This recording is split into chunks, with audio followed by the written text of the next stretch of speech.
Guys, luto na guys. Kainan na tayo. Lagyan muna natin ng lemon. Guys, yeah. Sarap. Ang lamig.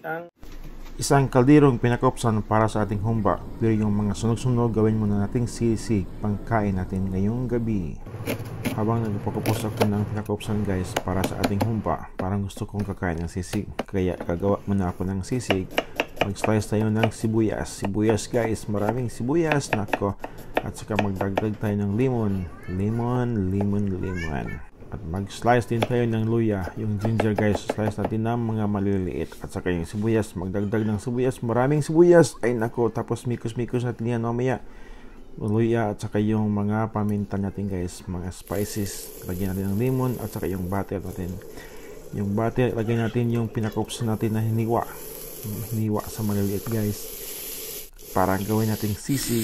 Nilagay din ng itlog pampasarap at saka sili at lagyan natin ng mayonnaise guys pampasarap ba. Oh my goodness, sobrang sarap. Hey guys, luto na guys. Kainan na tayo. Lagyan muna natin ng lemon. Mikos na to guys. Oh my goodness. Taka guys, Canadian beaver.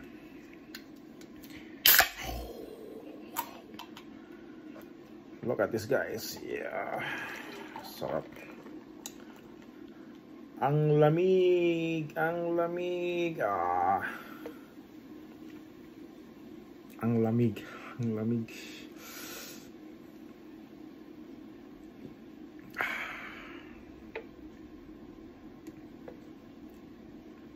lamig guys. Kaya kainin na tayo. Mikos-mikos muna natin itong ating sisig. Oh my goodness.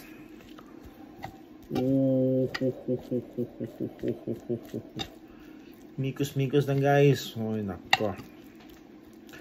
Mikos-mikos.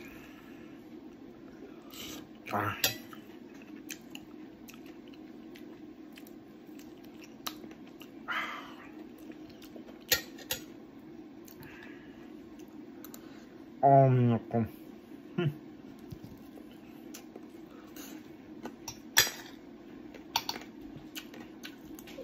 Garam.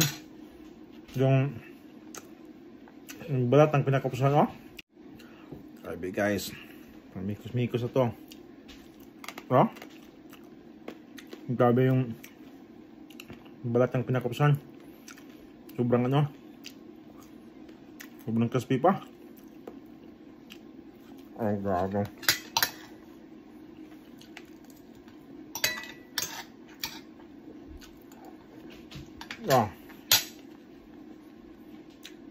Kaya na.